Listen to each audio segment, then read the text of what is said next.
The two surviving roommates were awake and texting while their friends were massacred, allegedly by Bryan Kohberger on November 13th of 2022. At least that's what people had been hearing. Well, I dug into it and it sounds like that was not the case. When I first started looking into this, of course, I came across a ton of articles with that headline. However, it seemed to all stem from one article written by this man. This is Howard Blum. He's 75 years old, and he wrote an article for Airmail in which he wrote in the point of view of Kaylee's father, Stephen Goncalves. This is the article that he wrote, and in the article, he claims that Stephen Goncalves, Kaylee's father, was apparently approached and told from a grand jury source that the two surviving roommates were actually awake and heard everything that night, and even worse, apparently was told that the two were texting each other while the murders were taking place. The article said a lot more than that, but that was the main thing, it seemed, that a lot of media picked up on and ran stories with. Inside Edition found out from Stephen Goncalves that apparently this was not the case. They tried to look into it and they made a statement that they were unable to confirm any of this information with police or anyone involved. Fox News did a story on this as well and said that the author admitted that neither Kaylee's father nor his attorney agreed to comment.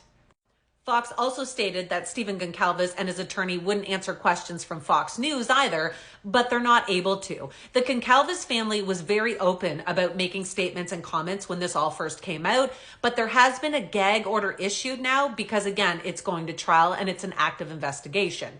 But the family did release a statement and called the claims a very poor attempt at getting attention and obviously fictional. The Daily Mail also ran an article on this trying to clear up the situation and further expanded on what Stephen Goncalves had said in his statement. In response to the story, Kaylee's father said this: "As it is common in these situations, people try to make money off of the dead. It's a free world and people can pretty much write and say anything they want these days. Most of the time, my family and I just ignore the chatter and the noise, but lines have to be drawn somewhere. I was recently sent an article on Airmail by Howard Blum describing Kaylee, apparently quoting me and completely making up a fictional story about FBI letters, etc." Mr. Blum recently has used the murders to get back into the spotlight, appearing on an NBC show as well as a book he's writing. He has reached out through our attorney several times to speak to us, but we have declined. I just want to make it very clear to the public that we have not spoken to Mr. Blum about the death of our daughter. And he ended his statement by saying, "This is nothing more than grandstanding and a very, very poor attempt at getting attention. This piece is obviously fictional, but written in poor taste." The author did respond once all the backlash started for his article by saying, number one, that he was not going to get into an argument with the Goncalves family after all they've been through. He said, number two, that everyone can agree he did not ever interview Stephen Goncalves. And number three, he claims that he wrote this article based on a trove of text messages, statements, and interviews with other people.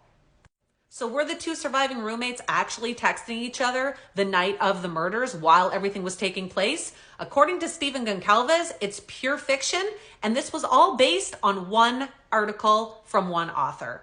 This is a picture of the two surviving roommates. They got matching tattoos. It's angel wings, and it has the first initial of all four of their friends' names.